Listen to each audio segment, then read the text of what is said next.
Bismillahirrahmanirrahim. Alhamdulillahirabbil alamin wassalatu wassalamu ala sayyidina Muhammad wa ala alihi wa sahbihi wa barik wasallim. Amin amin ya rabbal alamin. Apa kabar kalian semua wahai masyarakat sosial media? Semoga semuanya dalam penjagaan dan perlindungan Allah Subhanahu wa taala. Semoga yang sakit cepat diberi kesembuhan oleh Allah Subhanahu wa taala dan semoga yang sehat selalu dalam lindungan dan penjagaan Allah Subhanahu wa taala. Oke teman-teman ya. Jadi di video kali ini kita akan sama-sama belajar dan mengaji bareng lagi, yaitu anak ambil sekarang di channelnya Berbagi Kisah teman-teman. Di channelnya Berbagi Kisah saya tampilkan di sini. Oke. Ini judulnya. Oke, kita bacakan sama-sama teman-teman ya. Judulnya Mengharukan.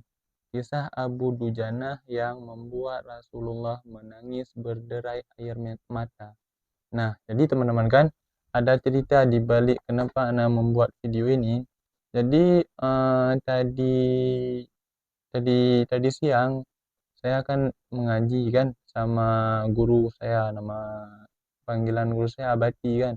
Disuruh sama Abati untuk memperdalam ataupun menceritakan kisah Abu Dujana yang berada di dalam kitab Yanah 3 teman-teman, kitab I'anatul Talibin 3. Oke, jadi kan disuruh cerita, jadi saya kurang paham ceritanya teman-teman. Jadi sekarang saya mengambil cerita ini ataupun saya mau belajar lewat YouTube ataupun ya di channel ini Berbagi Kisah. Jadi saya sudah lihat tadi kan sedikit videonya, sepertinya sama seperti di kitab ceritanya teman-teman. Jadi saya mau mendalami ataupun mau mendengar lebih jelas kayak mana ceritanya ya kan. Jadi tanpa basa-basi, sebagai support kepada channel Berbagi Kisah, jangan lupa untuk ditekan like kepada channel Berbagi Kisah dan subscribe yang warna merah itu dan nyalakan lonceng notifikasi. Boleh juga dibagikan kepada teman-teman ataupun masyarakat yang luas supaya mereka dapat menerima ilmu ataupun mendengar kisah Abu Dujanah teman-teman ya. Boleh juga untuk di subscribe channel ini kalau mau, boleh, kalau tidak ya nggak apa-apa. Oke, saya ucapkan kalau sudah subscribe terima kasih, kalau tidak ya udah nggak apa-apa juga, pokoknya terima kasih juga. Oke teman-teman, jadi kita pakai handset dulu sebentar teman-teman ya. Kita pakai handset dulu 11 lagi. Saya pakai handset dulu teman-teman, tunggu kejap. Nah, ini handset udah kita pakai teman-teman, jadi langsung sajalah kita ke videonya ya, tanpa banyak basa-basi dan banyak cakap lagi, langsung sajalah kita ke videonya. Apa, are you ready? Let's go. Nah teman-teman, ini sudah kita mulai ya videonya. Jangan lupa untuk kita menonton fokus bersama-sama. Assalamualaikum warahmatullahi wabarakatuh. Waalaikumsalam Sahabat warahmatullahi Berbagi Kisah rahimakumullah. Ya. Di kesempatan kali ini saya akan berbagi kisah tentang kisah Abu Dujanah yang membuat Rasulullah Shallallahu Alaihi Wasallam berderai air mata. Ya. Ya, jangan lupa subscribe dan aktifkan lonceng notifikasi ya di channelnya Berbagi Kisah teman-teman ya. Dalam kitab I'anatul Talibin Bab Luqotah karya Abu Bakar bin Muhammad Syato Ad-Dimyati yang wafat pada tahun 1302 Hijriah, diceritakan sebuah kisah sahabat yang membuat Rasulullah Shallallahu Alaihi Wasallam meneteskan air mata. Abu Dujanah radhiyallahu anhu adalah salah satu sahabat Nabi dari kabilah Hazraj. Beliau syahid dalam perang Yamamah ketika memerangi Nabi palsu Musailamah Al-Kadzab. Ketika itu ya. Selain dikenal pemberani di medan perang, Abu Dujanah juga seorang yang sangat menjaga diri dan keluarganya dari perkara haram. Pada suatu hari, usai sholat subuh berjamaah bersama Rasulullah Shallallahu Alaihi Wasallam, Abu Dujanah selalu terburu-buru pulang tanpa mengikuti doa ba'da sholat yang dipanjatkan oleh Rasulullah Shallallahu Alaihi Wasallam. Melihat gelagat ini, Rasulullah Shallallahu Alaihi Wasallam meminta klarifikasi kepada Abu Dujanah. Lalu Rasulullah bertanya, "Mengapa setiap kali kamu terburu-buru pulang dari jamaah subuh? Apakah engkau tidak memiliki permintaan kepada Allah sehingga tidak pernah menungguku selesai berdoa? Ada apa?" tanya Rasulullah. Abu Dujanah lalu menjawab, "Begini ya Rasulullah," kata Abu Dujanah memulai ceritanya. "Rumah kami berdampingan persis dengan rumah seorang laki-laki. Di atas pekarangan rumah milik tetangga kami ini terdapat satu pohon kurma menjulang tinggi. Dahannya menjuntai ke rumah kami. Setiap kali ada angin bertiup di malam hari, kurma-kurma tetanggaku itu saling berjatuhan mendarat di rumah kami. Ya Rasulullah, kami keluarga orang yang tidak berpunya. Anakku sering kelaparan, kurang makan. Saat anak-anak kami bangun, apapun yang didapat mereka makan. Oleh karena itu, setelah selesai sholat, kami bergegas segera pulang sebelum anak-anak kami terbangun dari tidurnya. Kami kumpulkan kurma-kurma milik tetangga kami yang berceceran di rumah kami, lalu kami kembalikan kepada pemiliknya. Satu saat, kami agak terlambat pulang. Ada anakku yang sudah terlanjur makan kurma hasil temuan. Mata kepala saya sendiri menyaksikan. Tampak ia sedang mengunyah kurma basah di dalam mulutnya. Ia habis memungut kurma yang telah jatuh di rumah kami semalam. Mengetahui hal itu, lalu jari-jari tangan kami masukkan ke mulut anakku itu. Kami keluarkan apapun yang ada di sana. Kami katakan, "Nak, janganlah kau permalukan ayahmu ini di akhirat kelak." Masya Allah. Anakku lalu menangis. Kedua pasang kelopak matanya mengalirkan air mata karena sangat kelaparan. Ya, begitulah ceritanya. Wahai Rasulullah, kami katakan kembali kepada anakku itu, "Hingga nyawamu lepas pun, aku tidak akan rela meninggalkan harta haram dalam perutmu. Seluruh isi perut yang haram itu akan aku keluarkan dan akan aku kembalikan bersama kurma-kurma yang lain kepada pemiliknya yang berhak." Mendengar penuturan sahabat Abu Dujanah radhiyallahu anhu, mata Rasulullah Shallallahu Alaihi Wasallam mulai berkaca-kaca. Butiran air mata mulianya berderai begitu deras. Baginda Rasulullah mencoba mencari tahu siapa sebenarnya pemilik pohon kurma yang dimaksud Abu Dujanah itu. Abu Dujanah radhiyallahu anhu pun mengatakan bahwa pohon kurma itu milik seorang laki-laki munafik. Laki munafik milik pemiliknya. Tanpa basa-basi, baginda Nabi mengundang pemilik pohon kurma itu. Rasulullah Shallallahu Alaihi Wasallam lalu mengatakan, "Bisakah tidak jika aku minta kamu menjual pohon kurma yang kamu miliki itu?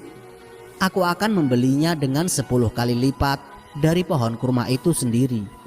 Pohonnya terbuat dari batu zamrud yang berwarna biru, disirami dengan emas merah.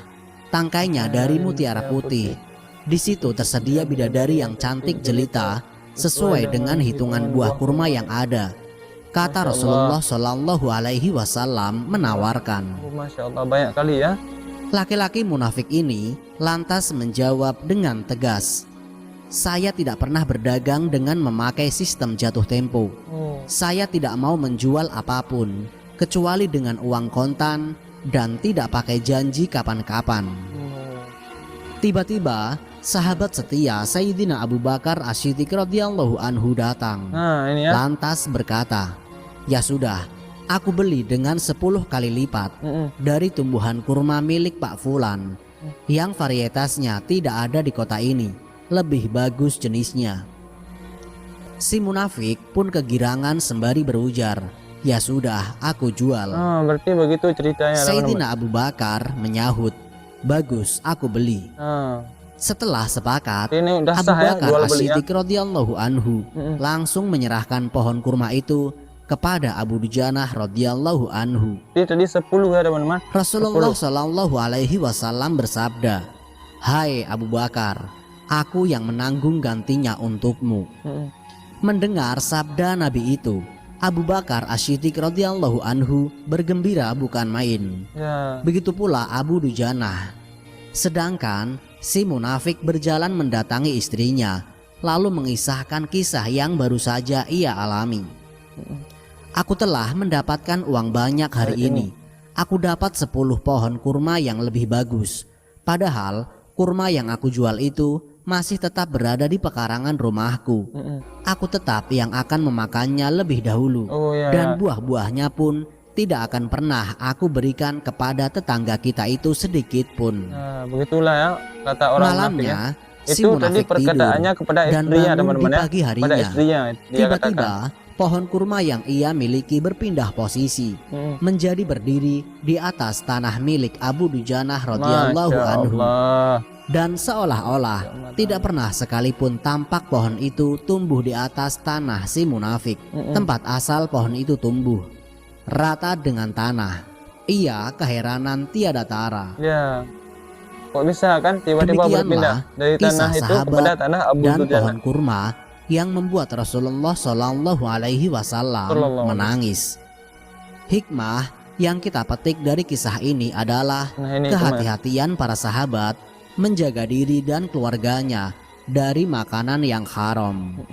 Kemudian pohon kurma yang berpindah posisi itu adalah salah satu mukjizat Rasulullah Shallallahu alaihi wasallam yang langsung dirasakan oleh sahabat Abu Dujanah radhiyallahu anhu.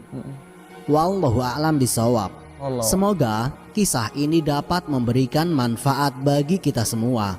Jika kalian suka dengan channel ini, silahkan klik tombol subscribe untuk mendukung berbagi kisah sebagai salah satu channel yang memberikan informasi kisah-kisah Nabi dan sejarah Islam yang dapat kita teladani sebagai umat muslim. Akhirul kalam. Wassalamualaikum warahmatullahi wabarakatuh. Waalaikumsalam warahmatullahi wabarakatuh. Nah, ini udah selesai teman-teman ya. Jadi ini udah selesai kita nonton bersama-sama teman-teman kan. Jadi yang dapat saya ambil tadi kesimpulannya teman-teman kan, jangan pernah kita memakan harta haram walaupun sedikit pun. Jadi kan anaknya saja, anak Abu Dujanah, beliau telat pulang dari dari sholat subuh. Ketika itu beliau dengan mata kepalanya melihat anaknya lagi memakan kurma laki-laki munafik itu. Jadi dalam tiba-tiba melihat anaknya makan makanan yang haram, lalu Abu Dujanah kayak mana caranya harus mengeluarkan itu punya macam makanan ataupun buah kurma yang ada di dalam mulut anaknya. Segitunya Abu Dujanah untuk menghindari dari makanan yang haram teman-teman. Maka dari itu, dengan cerita yang kita dengarkan sekarang ini, semoga saja kita semuanya terhindar dari makanan-makanan haram dan terhindar dari yang diharamkan ataupun yang dilarang oleh Allah Subhanahu wa taala. Amin ya rabbal alamin. Lalu setelah itu teman-teman, yang tadi itu ya kan kesimpulannya mukjizat Nabi. Ya, mukjizat Nabi Muhammad SAW yaitu dapat berpindah pohon kurma dari tanahnya seorang munafik kepada tanahnya Abu Dujanah. Jadi pohon kurma di sini kan, ini tanahnya orang munafik kan teman-teman. Setelah itu di sini ada pagar ya kan. Di sebelah ini tanahnya Abu Dujanah teman-teman. Jadi malamnya berpindah, kurma yang sebelah tanah munafik berpindah ke tanah Abu Dujanah teman-teman. Jadi di situ tanpa bekas sedikit pun teman-teman, tanpa bekas yang bahwa ada tumbuh pohon kurma di sana teman-teman. Jadi berpindahnya dengan mukjizat Nabi Muhammad SAW, berpindahnya dari tanahnya munafik kepada tanahnya Abu Dujanah. Masya Allah. Begitulah mukjizat baginda Rasulullah sallallahu alaihi wasallam. Allahumma sholli ala sayyidina Muhammad wa ala ali sayyidina Muhammad. Jadi teman-teman, seperti pembukaan saya tadi kan, jangan pernah kita untuk selalu mengingat baginda Rasulullah sallallahu alaihi wasallam dengan cara kita berselawat dan dengan cara kita mentaati apa yang dibawa oleh baginda Rasulullah SAW, yaitu kita harus taat kepada syariat yang beliau bawa. Jangan pernah kita mensia-siakan apa yang beliau perjuangkan dulu teman-teman, lewat perjuangan baginda. Oke, semoga saja dapat termotivasi kepada anak pribadi sendiri dan kepada penonton yang lagi nonton video ini. Amin ya rabbal alamin teman-teman ya. Jadi mungkin segitu saja video kali ini. Jikalau banyak kesalahan dan kejanggalan lewat video, jangan lupa dikoreksi di kolom komentar di bawah. Oke? Dan jikalau video saya kurang menarik ataupun kurang berkenan, mohon maaf teman-teman ya, karena di sini kita belajar. Di sini kita sama-sama belajar teman-teman ya. Jikalau banyak kejanggalan, pokoknya di kolom komentar terbuka teman-teman, komentar saja nggak apa-apa. Koreksi juga boleh ya. Mungkin ada kekurangan bisa diperbaiki di next video selanjutnya teman-teman ya. Yang mau request videonya boleh banget, tulis saja di kolom komentar, nanti saya tampilkan channel teman-teman yang merequest di layar HP, oke, ataupun di konten ini teman-teman, di konten selanjutnya. Nah begitu ya. Jadi mungkin segitu saja, saya akhiri dulu. Wabillahi taufiq wal hidayah.